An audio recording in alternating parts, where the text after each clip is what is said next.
Bonjour et bienvenue. Aujourd'hui, on s'attaque à un moment absolument crucial quand on achète sur plan, la levée de réserve en VEFA. C'est vraiment l'étape qui va faire toute la différence pour que votre futur logement soit exactement celui dont vous rêviez. Alors comment s'assurer que tout se passe pour le mieux? C'est justement ce qu'on va voir ensemble.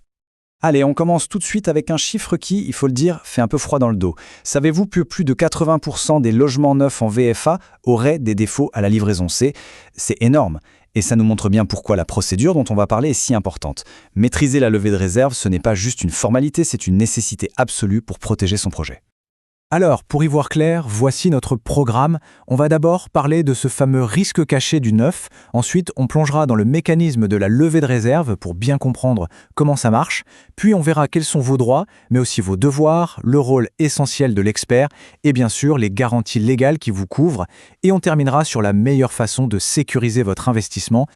Bon, ce chiffre de 80%, il peut impressionner, c'est vrai, mais il ne faut surtout pas qu'il vous décourage. Il est juste là pour nous rappeler que, même dans le neuf, la vigilance est de mise. Et la bonne nouvelle, c'est qu'il existe un outil très puissant pour gérer ce risque et retrouver de la sérénité. C'est précisément la levée de réserve.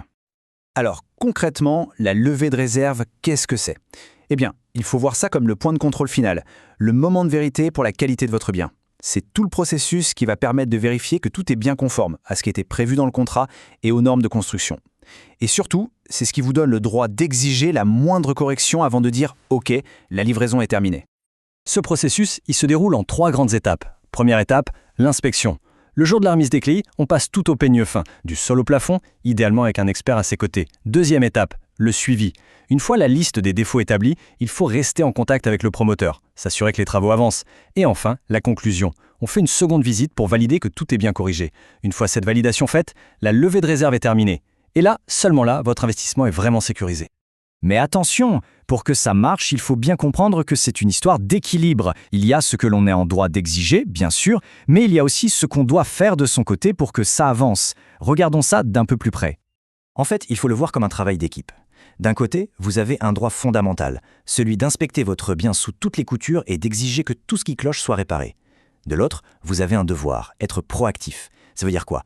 Ça veut dire communiquer, relancer, suivre le dossier et bien sûr être présent en rendez-vous important. C'est cette implication qui fait vraiment toute la différence.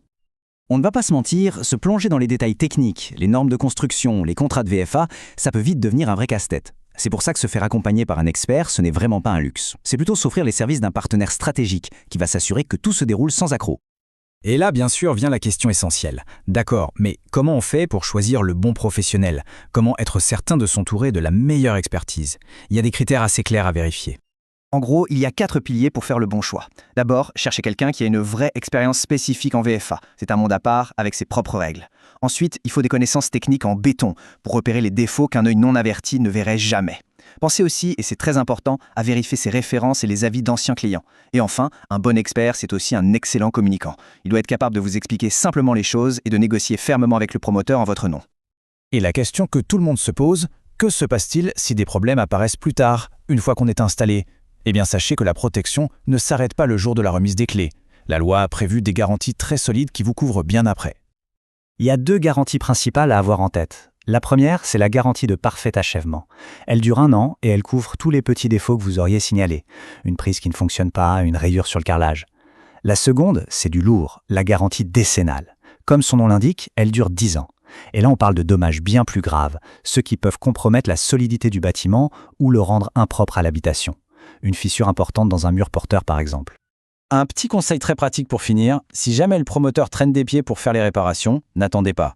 La première chose à faire, c'est d'envoyer une mise en demeure par lettre recommandée avec accusé de réception. C'est un acte simple, mais c'est formel, ça laisse une trace écrite, et très souvent, ça suffit à débloquer la situation. Pour résumer, oui, la levée de réserve demande un peu de rigueur et d'implication, mais il faut vraiment voir ça comme un investissement.